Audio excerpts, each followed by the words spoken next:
はいどうも、フランスガイドの中村です。今私がいるのはパリの地区の中でもマレ地区と言われるね、人気界隈にいるんですけども、マレ地区というのは、広いのでね、今回はその北の部分、北マレというところの魅力を皆さんと一緒に見ていきたいと思います。それでは早速行きましょう。はい、ということでね、今ね、私たちがいるのはサンセバスチャン・フロワサーというね、地下鉄の駅でございます。8番線の地下鉄の駅ですね。これね、その横を見るとアーペーセ、APC と書いてあるので、これね、フランス語でアーペーセと読むんですけども、しゃれたこれブランドですよね。なんだっけ、フランスのねカジュアルブランドなんですけど、もともとこのアーペーセの創始者は高田健三さんの下でお仕事された人なんですって。その後ね、その高田健三さんの弟子の一人入江さんというね、日本人ファッションデザイナーの下で入江っていうブランドの立ち上げとも関わって、その後この自分のブランドであるアーペーセを作ったんですって。ですからもうあれですよ、健三スピリッツがね、エスプリで健三ですよ。それがね、中に漂っているんじゃないかというね感じの、カジュアルなんだけどもシンプルというね、感じのブランドでございます。私がブランド紹介しててもあまり説得力がないんですけども、そう、ここはね北マレといってですね、非常にファッションだとか流行に特化した界隈なんですよ。そしてそのうちの一つがここのねお店、コンセプトストア。これパリの中で一番有名なコンセプトストアなんではないでしょうか。メルシー行くぜということでね、ここはねメルシー、フランス語で言うとありがとうっていう名前のコンセプトストアなんです。こうやってね裏道に入るとデータ、ほら見て、メルシーって書いてあるでしょ。はい、メルシーのお店でね、このお店の佇まいどうよ。これ車があってさ、こんなお店になっているんですけども、ちょっと覗いてみようか。雑貨屋さんになっているんですね。でこういうねセレクトショップっていうの、いろんなフランス中で見つけてあるこういうね服だとか、これかっこいいじゃん。これあれだな、なんていうの、ワーキングベストってやつだな。いくらなんだ、100ユーロ。なるほどね。あ、このカバンとかかわいいじゃんね。ここはね男性コーナーになってますよ。男性の服のコーナーになっていて、でこっち側が女性なんだな。ちょっと行ってみようかこういうところはあんまり来ないんでね私がやってもなんか説得力がないんですけど、こういうねお皿も売ってるよ。お皿、食器類なんかも売ってますよ。でまあね、このメルシーで有名なのがさ、おそらくここだろうな。これみんなこれ持ってんだけどさ、この出ましたドントートバッグね。これメルシーってトートバッグ結構有名で、これいろんな人が持ってるね。こんな感じのやつ、これいくらすると思う皆さん。値段ちょっと値段あった35ユーロ。35ユーロだよ。ちっちゃいのもありますね。ちっちゃいのもあって、ちっちゃいのいくら、15ユーロぐらい、19ユーロだって。なるほどね。こういうね、いわゆる雑貨ですよ。おしゃれなねものがたくさん見つかるっていうことで、非常に人気のあるコンセプトストアになっております。可愛いでしょ、こんなとこね。よくガイドでお連れしたりしますよ。はい。でとってもね、おしゃれなところなんですけども、そう退散はい、カフェスペースなんかもね併設されていて、その図書館みたいになっているんですよ。見えるこれ、でこのなんかそのリラックスをしながら本に囲まれてカフェを飲めるというね、素晴らしい空間にもなっているこのメルシーというコンセプトストアね、紹介いたしました。もうのっけからどうよ、このおしゃれ2連発来たね。メルシーというね、名前はありがとうってことなんですけども、実はねここの創始者である、マリー・フランス公園というね女性はもともと子供服を作っていた方なんですよね。はい、まずね私たちここの道入ります。プー・ドゥ・ポン・オシュといってね、キャベツ畑の橋という可愛い名前がついた道に入っていきます。はい、でボンポンというね、子供服を作っていたデザイナーの方がね、それを大成功しまして、そのお店を売って新しく作ったのがメルシーというコンセプトストアなんです。で、新しいコンセプト、フランスとか全世界の素晴らしい商品を集めてそこで売っているわけなんだけども、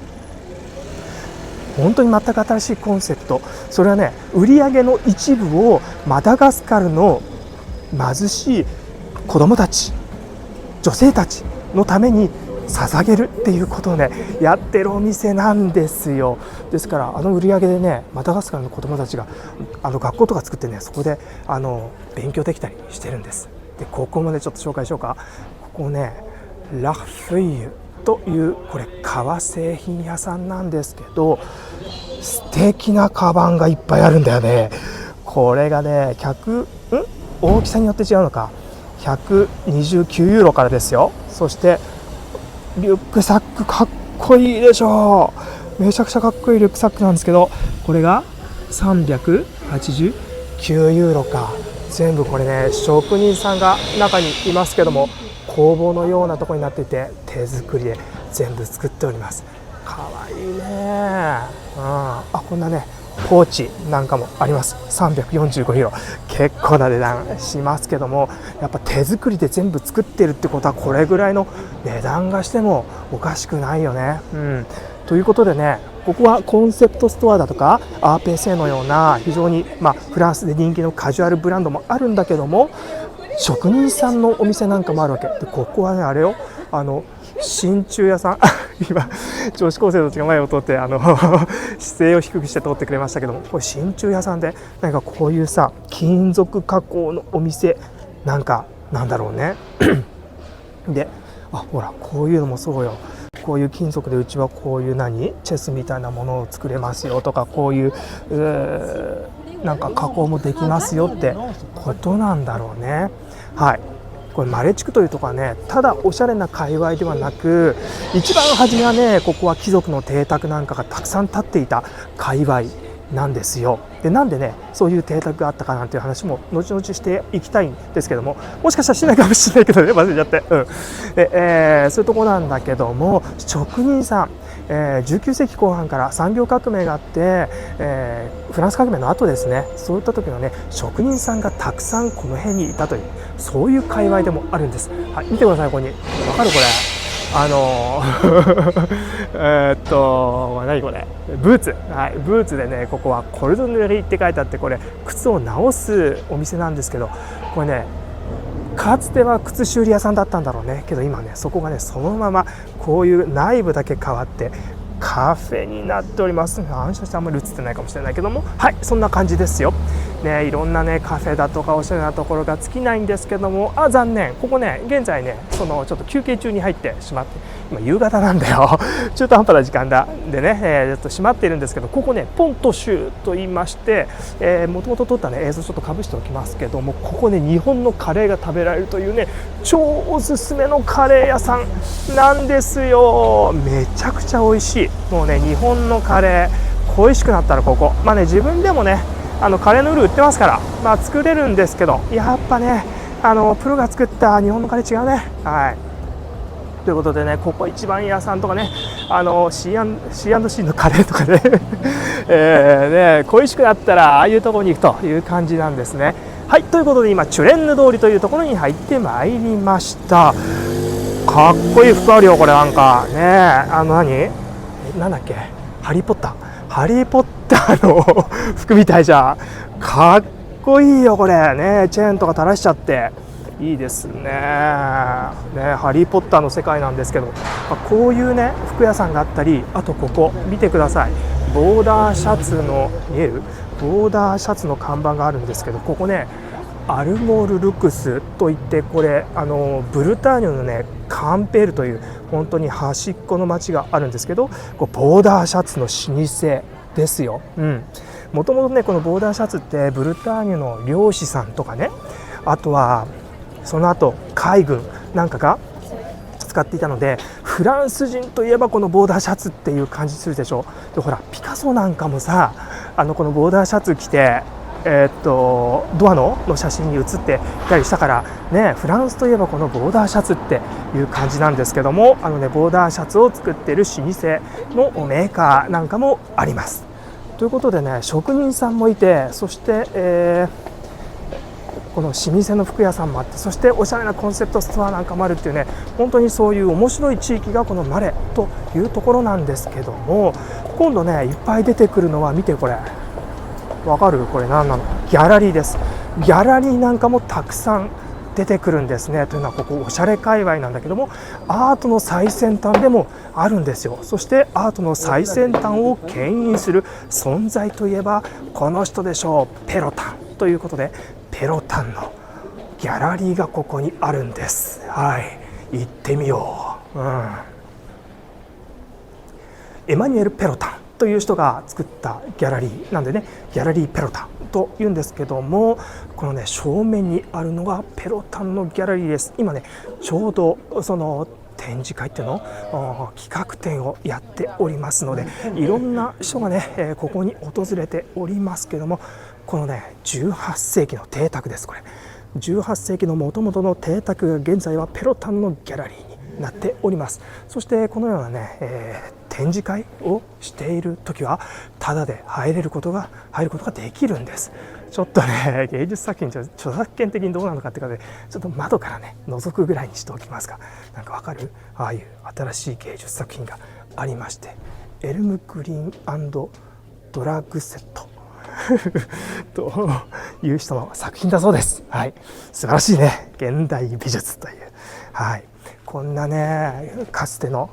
歴史を感じさせる18世紀の邸宅が、現代美術のね、殿堂になっているということなんです。ペロタン。はい、でこのね隣の部分、これはペロタンのライブラリーといって、本屋さんになっています。ここもねなんかすごいこのツタがねあった感じが素晴らしいね。はい、このねエマニュエル・ペロタンという人はもう超優秀な美大とかね芸大とかをトップの成績で卒業していると思いきやですよ、実はね17歳の時に学校ドロップアウトしちゃったような人なんですって。そこで友達のお父さんがやっていたギャラリーの展示会に行った時に現代アートに出会う、そこでね衝撃的な出会いだったんですって。もうそこでだからもう学校行かなくなっちゃったけど、そのギャラリーに弟子入りするっていうねめちゃくちゃ叩き上げなんですよ。そこで彼は映画にも興味あったし、演劇、文学、ダンス、音楽、いろんなものに興味を持っていた人なんでね、現代アートって当時の1980年代、まだまだその現代アートが雑誌とかに登場していない時に、そのあらゆるねそのジャンルの境界を越えることができるのが現代アートではないかということでね、どんどん自分のギャラリーに向かって努力して、現在では全国で7つだっけな、パリ、上海、東京にもあるよね。そんなね、世界を代表するギャラリーの一つとなっております。さあ目の前にあるのはサンドニ・ドゥ・サン・サクルモンというね教会でございます。19世紀に作られた教会なんですけども、ちょっと覗いてみよう。フランス革命の時にねフランスの中の教会、たくさんね国家没収になってしまったりしているんですけども、フランス革命の後またナポレオンがね失脚して王政復古の時代になるでしょ。そしてシャルル10世の、ね、時代に作られた教会なんですけども、シャルル10世はねなんだっけ民衆を導く自由の元になった1830年の7月革命で失脚しちゃうでしょう。その後ルイ・フィリップっていう人が王様になるんですけど、その絵を描いたドラッグロアが描いたねピエタが実はここにあるんですよ。ドラッグロアのね絵があるこのね隠れた教会です。すごいよね。見てください、ここね十字架から下ろされたキリストピエタウジェーヌ・ドラクロは1844年と書いてあります、はい、こんなところでね、実はドラクワの名画がなんと無料で見れてしまうということなんですよ。すごいね。もうファッションはもう最先端だし、アートはあるし、ファインアートはもうドラクロだよもりもりな感じでございますが、さあ今ね、私たちがいるのはチュレンヌ通りというところでございます。ちょっとね、ここ渡ってまた裏道入っていくんですけども、もともとこのチュレンヌ通りというところはですね、下水が走ってたところなんですって。下水が非常にね臭いので、ここに蓋をしてその上に道を作ったっていうのがこのチュレンヌ通りらしいです。ですからかつてはね、チュレンヌ通りじゃなくてここは下水通りなんて言われていたらしいんですけども、ここになんと国王、フランス国王のルイ14世の顔がというのはね、ここはなんとこんな名前になっている、はい、3区ですね現在、フ・ドゥ・フォア・ドレということで、金の王様通りということなんです。先ほど、ね、ピクセルアートであったストリートアートの肖像はルイ14世の肖像になっておりましたけども、ここの道にはかつてね、そのお父さんルイ13世の金の胸像が飾ってあったということで、道のどこかにあったんだろうね。そういう意味でねここはルイ13世、のそのね胸像にちなんで、金の王様通りという名前がついております。注目してほしいのはこの建物なんです。ひっそりとしてるんですけど、ここにさウィルモットって書いてありますよ。ウィルモットっていうのはね、建築家でね、パリの中でもたくさんの建築を作っている人でございますよ。そしてここそのウィルモットさんのね、これ建築事務所なんです。超かっこいいでしょう。はい、ここでね建築家の方がデザインかなんかをやっております。こうやってなんかガラス張りになっててね、中仕事している仕事風景が見えるんですけども、ウィルモットさんといえばね、そのパリでは一体どんなものを作っているかというと、結構いろんなものを作っておりまして、有名なものでいうとエッフェル塔のね後ろにあるグランパレ・エフェメールっていうのがこのウィルモットさんが設計ですよね。あとはね、これもエッフェル塔の近くなんですけども、ロシア正教会金の玉ねぎなんだみたいなね感じで思った方いらっしゃると思うけど、ああいうものを作ったり、あとはねステーション F といってね、昔駅舎だったところをね改造してスタートアップの大きな学校なんかにしているんです。面白いですよね。そんなねところがねあそこの建築事務所でありました。そしてここには自転車の文字がというのは、ここね自転車屋さんなんですよ。これ見てください。かっこいい自転車がいっぱい置いてありますよ。店の名前がなんと自転車です。はい、かっこいい自転車でしょ。これねカスタマイズっていうの、自分の好きなようにデザインを注文してその通り作ってくれるっていう、いわゆるオーダーメイド自転車なんですって。で日本ではね、特に東京なんて自転車で移動することが皆さん多いでしょ。ですからそんなね日本の精神を受け継いでそんな店の名前にしてるんですって。ピカピカ輝いてね、もう芸術作品みたいなんですけど、これ値段も結構芸術作品に近いですよ2590ユーロ、もう40万円ぐらいしますね。はい、ということでこれはもう車1台じゃないか、中古車だったら買えるんじゃないかっていう感じのものですけど、今度はここ、はい、メゾンサトといってですね、今度はこれ日本系の食器屋さんね、こういう日本のドラえもんとかね、こういうね、日本の職人さんが作っているような食器、あとはねあっち側にはね高級なこれ茶器っていうの、茶道で使うような器なんかが売っております。それはなんか100ユーロとか90ユーロみたいな感じで売っていて、そしてこの辺のね、なんか茶碗蒸しに使うようなものだとかそういうものはね、10ユーロとか20ユーロとかね、結構高いのもありますね。高いのもありますけども、こういう感じで売っております。はい、これ丼売ってますね。ラーメン屋さんとかね、牛丼屋さんやるんだったらここで、器買ってもいいかもしれません美しいね。もともとね、これちょっと私サイトを見ただけですけども、淳さんという方はね、北アメリカの食品業界で働いていて、そこでやっぱ日本の器の美しさ、その質の高さ、デザイン性、そういうものにね惚れ込んでね、パリでそういうものがなかなか手に入らないからということで、ああいうね日本の器とか、茶器だとかね、そういう食器をね、まだ手の届くような価格で、買えるようなお店っていうコンセプトで作ったそうですよ。はい、自転車とかね器とかいろいろありますけど、今度ここジャパニーズマッサージということでね、ここはねマッサージ屋さんですよ。水仙ね、すごいよね。日本文化がねすごい、このマレ、特にこの北マレのところには定着しているということがわかるでしょ。だからやっぱそのマレのねファッション最先端っていうのはやっぱりただ新しいものじゃなくて、その海外の例えば日本のその伝統工芸だとか、そういう洗練された美なんかを取り込みながら最先端を進んでいるということなんですよね。はい、そしてねここの建物、大きな建物出てきました。さあここはですね、見てください、パネルがあります。1656年に建てられた建物で、ここはピエール・オベー・ドゥ・フォントゥネという人のために作られましたと書いてあるんです。フェルミエ・デ・ガベルと書いてありますけど、ガベルというのはね塩にかかった税金なんですよ。はい、そのね塩のかかった税金を集める人のために作った館ということで大豪邸よ。すごいでしょ、17世紀に作った大豪邸でございます。しかしその後にここはね、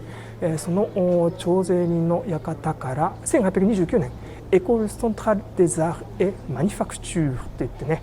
これ職業訓練学校になったんですね。職業訓練学校って言ってもね、このソントラルっていう学校は実は現在でもありまして、これフランスの理系の中では、ポリテクニックっていうところがトップで、その次ですよ。だからなんていうのかな、日本でいうと、東大の工学部がトップだとしたら、東大京大の工学部がトップだとしたら、まあそのね次の早慶って感じかな、早稲田慶応って感じでしょうか。ちょっとあまりよく分かりませんけど、はい、はい、英語で挨拶されてしまいましたけど、はい、でこのねソントラルっていう学校は卒業生はソントラリストって確か言われているんだけども、その卒業生はギュスタブ・エッフェルですよ。そうエッフェルさんもこの、ね、卒業生であるっていうぐらいのねなかなかの学校なんですけども、あそこの学校もともとあそこの建物に入っていたということなんですね。そしてその後現在はピカソ美術館になっているということで、こんなねストリートアートピカソになってますよ。わかるここ、はい、ボーダーシャツだよこれね。もうルックスでしょうか。あとねサントジェームスっていうね有名なブランドがあるんですけども、それかもしれないね。はい、そしてここまで来ていただいたらぜひねチェックしていただきたいのがここのお店なんですけども、はい、メールトというねこれね角にあってワッフル屋さんなんです。1761年に建てられたと書いてあるよ。すごくない？江戸時代ざっくりとしてすみません。でここはねこういう箱に入ってるんですけども、こういうワッフルなんですよ。でね1個ねいくらするかっていうと6個入りが20ユーロぐらいするんですけど、1つだったらね 3.2 ユーロなんで、ちょっとね私にも手が届くんでちょっとこれ1個買ってみようか。はい、ということで買ったぜ。かわいい袋に入れてくれるでしょ。これ 3.2 ユーロですよ。 3.2 ユーロってことはいくら？日本円にすると日本円にするとねもう何でも高くなってしまうので、あんまり日本円には換算しないんですけど、600円高えなおい。けどさこれお土産にめっちゃいいっすよ。はい、メールトのねこのワッフルなんですけど、ちょっと食べてみる開けてみようか。この中に1枚ペロって入ってます。はい、さあ片手でねやってますんでちょっと待ってくださいね。ペルル通りというところ行きましょう。このね私たちの左手にあるこう大きな門があるでしょう。この大きな門ももともとは17世紀に作られた邸宅なんですよ。ということでねたくさん邸宅なんかがあるような場所なんですが、さあワッフルを取ることができるかな難しいね。ちょっとごめんなさいねガサガサやってますけども、もう全部これ一発撮りでやってるからね落としちゃったら大変だよ。さあ出てきた、ドンとこんな感じですよ。桑の葉っぱじゃないぜ、これはワッフルだよ。でもこれね柔らかいんですよ。見てこれ、ほらペニョーってこうやってね柔らかいワッフルになっていて、でここのわかるかな、この間にさクリームが入っているんです。そしてねそして今ちょうど右手がさ小学校がなんかでさ、これ小学生のなんか多分下校時間とかに当たってんじゃないかな。こんなねお菓子食べてるとなんか申し訳ないね、子供にね食べたくなっちゃうよね。ではい、これねペコンピーカンナッツ味とかキャラメル味とかバニラとかあるんですけど、今ねもうバニラしかありませんでした。ということで今ねこれバニラです。早く食えよって早く食えって。いただきます。甘い、甘くてね美味しいお前それしか言わないじゃないかって。すごい甘いんですよ。すごい甘くてもちゃんとねしっかりとバニラの味がしているっていう素晴らしい、ものですね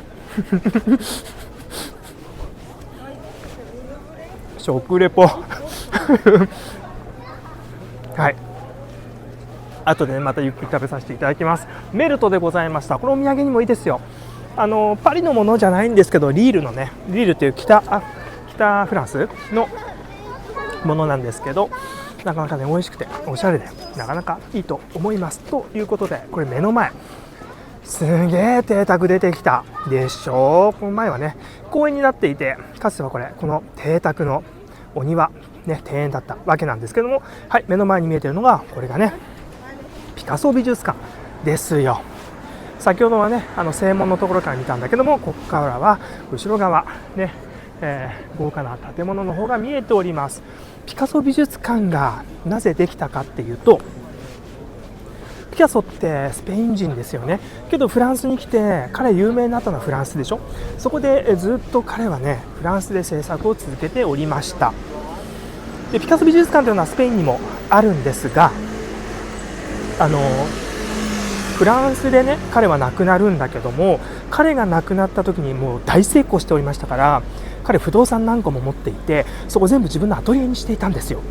でそのアトリエにはだいたいね2万点って言ったかな、ものすごい数の発表したり未発表だったりしたピカソの作品群が全部ねそこにあったんです。じゃあそれ誰のものになるかっていうと、ピカソの子供たちですね。彼らが相続するわけなんだけども、相続するときには相続税がかかるんだよ。でこれはもう常識です。はい、ということでピカソが亡くなったらすぐに国税庁の人が専門家派遣して全部ピカソのアトリエ専門家入って、これはなんだこれはなんだって言って目録作って全部価値評価して、あなたたちの税金こんだけですよってやるわけ。払えないよ。なんで一つ一つが、ね、何千万円何億円っていう値段がついてしまうでしょ、ピカソの作品なんて。もうそうすると天文学的な、もう相続税になってしまいますのでね、もう払えないわけ。そこでどうしたかっていうと、そのねちょうどピカソの亡くなる5年前に多分これねタイミング合わせて作ったと思うんですけど、お金ではなくて物納できるようにしたんですよ。この物で相続税払いますよと、そういう法律を作っておいたんです。これはねピカソのモデルさんいるじゃん、かっこいい。ピカソのため、ピカソがね死ぬのをそのタイミング見て作ったんじゃないかっていう感じもするんですけど、でそうすることによってねピカソの作品を相続税としてだいたいね5000点余り、もう絵画作品何百点、彫刻作品何百点ってね全部フランス国家が得ることができて、それをドカンと全部入れているのがピカソ美術館ということなんですよ。ということでピカソのね相続税でできた美術館ということなんですけども、はい、ここね尾形というね、ここもね非常にもう洗練されたお茶屋さんなんですけども、ここはねレストランにもなっておりまして、もともとここは17世紀の貴族の邸宅、はい、そこがですねこのまず一つはお茶屋さんのショップ、そしてレストランで、あとはねこのサボってありますけど、ちょっとした茶室、ちょっとねモダンな感じの茶室がありまして、そこではねバーになってるんですよ。お茶を飲んだり、あとはねバーになっていたりして、夜はバーになっていたりして、このすごいね特別な部分を味わえるという。お茶入れてますね。お茶入れてますよ。はい、こんな感じのね本当に日本の精神を伝えるようなお茶屋さんになっていて、なんとここ和菓子、いやー素晴らしいね。日本のね本当に最高級のその技術、伝統、そういうものは本当にワールドワイドだね。でこのようなその最先端の流行の場所まで、そんなところにもね日本の伝統というかアートの世界というものはやっぱ評価され続けておりますね。先ほどの道と同じなんですけども、フ・デ・ベルイム、なかなか発音が難しいんですけども、そんな道を行きます。面白いでしょ。ここの道ちょっと細いんですけども、弧を描いているように、トラック邪魔だな、本当にもうタイミング悪いな、でこのね細い道なんですけども、ちょうど扇形のような作りになっておりまして、この細い道なんですけどね、ここはねもともとねアンリ4世という王様がいました。アンリ4世がこの近くに防樹広場っていうのを作るでしょう。17世紀に作って、その広場がものすごくね人気が出たので、この辺に貴族たちが邸宅を建て始めたんです。ですから、はい、ここは17世紀に作られた邸宅ですよなんてことがいっぱいあったでしょう。で18世紀までそれがずっとここに邸宅が立ち続けていくんですけども、そんな時にね防樹広場って成功したんだったら、また別の広場作ってさらに成功しちゃおうよってことで、アンリ4世はここにフランス広場というものを作ろうとしました。チュレンヌ通りっていうのが一直線になっておりまして、そこからね扇形のようにして、道をね、放射線状に引くという計画だったんですけども、1610年アンリ4世なんと暗殺されてしまうんですよね。そのことによってね残念ながらその計画は中断してしまいまして、結局はねこういう道が部分的に残るだけになっているんですけども、ここビッグラブというねイタリアンです。めちゃくちゃ人気ですよ。今ね営業の時間じゃないので人入ってませんでしたけども、行列できます。はい、ビッグママン系列といってね、ここキッチンになってます。はい、ビッグママン系列といって、パリ中にねあるレストランにどこも流行ってるね。ビッグママとかね、今のはビッグラブでしょ。それ以外にもちょくちょくいろいろあるんですけど、ピザ屋ナポリタン、ナポリタンですよそれ以上何も出てこないというね、はい、美味しいイタリアンレストランがありましたということで、フランス広場っていうものを作ろうとしたんだけども、結局アンリ4世が暗殺されてしまうことによって最後まで、そのね計画は終わらなかった、中断されてしまったんだけども、そのフランス広場という道、フランス広場の周辺にはフランスを作っている地方名の名前をつけた道がたくさんあってですね、はい、今ねここ八百屋さんだとかね非常に食べ物屋さんが多い場所になっているんですけど、はい、ここはねブルターニュ通りと言います。ブルターニュといえば先ほどほらしましまのねボーダーシャツ、の元々がねブルターニュだよって話をしましたけども、モン・サン・ミッシェルのさらに先ね、モン・サン・ミッシェルのさらに先ブルターニュなんですけど、はい、ブルターニュ通りというね名前がついている場所です。そしてこのね花柄が綺麗な場所、シャルロ通りというところを行きましょう。もうねこの動画最終コーナーに入ってまいりましたよ。最後皆さんにご紹介するのは北丸に行くんでしたらやっぱりここは避けて通れないでしょうということで、最後にお届けするのはここマルシェ・デ・ゾンフォン・ルージュといって赤い子供のマルシェというところなんです。正直言ってね、もう食事時間終わっているのでね、あんまり人いないかもしれないんですけども、さあここね、パリ最古のマルシェとも言われているところでですね、最後ここをね紹介したいと思いますよ。さあ行きましょう。はい、こんな感じでまずはねイートインコーナーになっていて、こういう風にねずらっと机が並んでおります。なんかガラガラじゃんって思いますけど、今ちょうど夕方の4時半ぐらいでですね、もう店じまいの時間なんですけど、まずここシェ・タエコといってですね、日本料理の屋台になっております。かつてねここ私の友達がバイトしてたな、美味しそう、エビフライとか売ってますよ。でここすごい美味しくてね、そして先ほど紹介した一番初めに紹介したカレー屋さんあるでしょ、あそこカレー屋さんは同系列ですので、はい、もう、美味しい。でほら見てください、なんかねハーモニカ横丁って感じでしょわかんないよそんなこと言って、はい、でここがトレッタージャポネとトレッターイタリアンってありますが、これイタリアンね、イタリアン、おボンゴレでしょうかね、もう食べ終わっておりますけども、でもね結構店じまいしてるところも多いんですけども、こちら側は、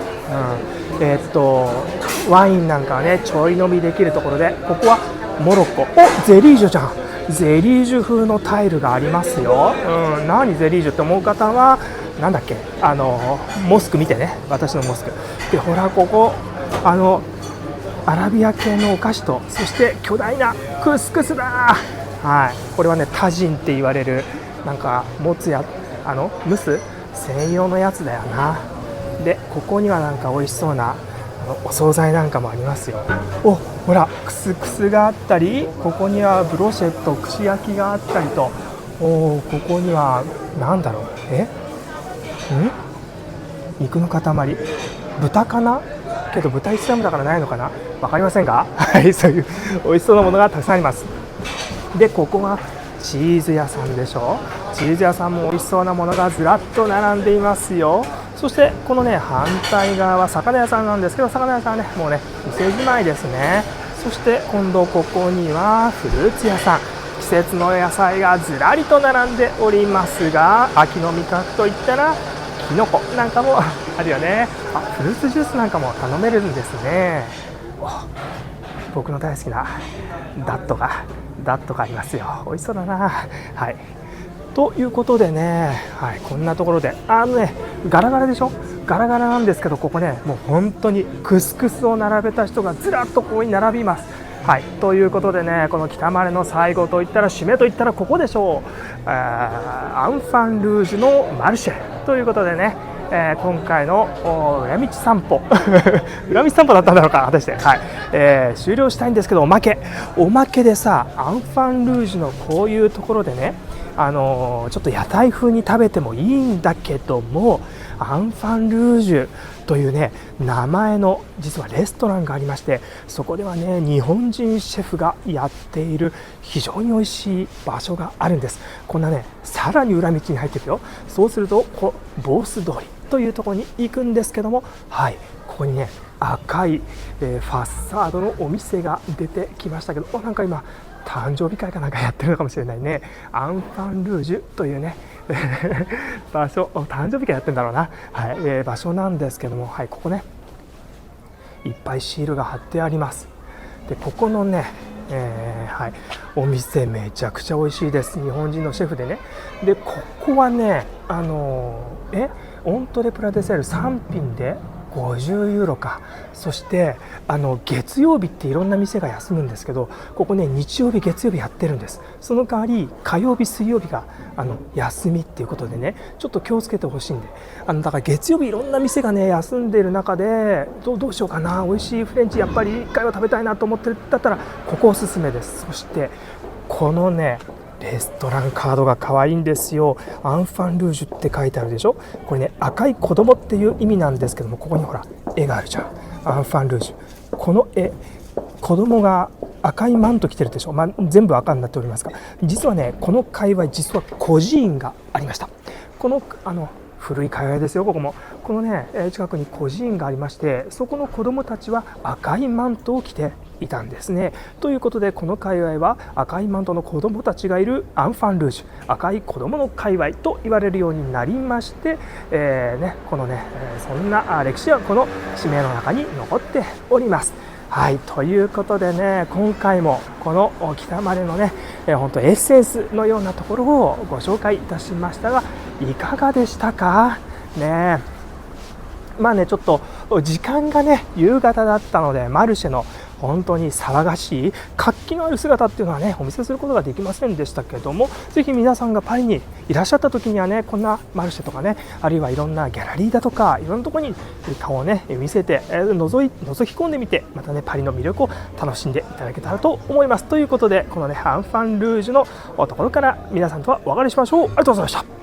はい、ということで今回は北丸紹介いたしました。アートあるでしょう、グルメあるでしょう、建築ある、歴史あるというともりもりの感じなんですけども、やっぱね北丸歩いてる人もね、ここ最先端のファッションを見に来るバイヤーなんかね、そういうバイヤーの人だとか、そういうファッション関係の人だとかね、最先端の人が来るのでね、ファッション学びたいんだったら店見るだけじゃなくて、ここ歩いている人見るだけでも勉強になるかもしれません。そんなね北丸の魅力伝わったら嬉しいです。ということで今回この辺にしておきましょう。少しでも面白いと思ったらチャンネル登録、高評価お願いいたします。皆様の感想をコメントに書いてくださいね。楽しみにしております。ということでまた次の動画でお会いしましょう。ありがとうございました。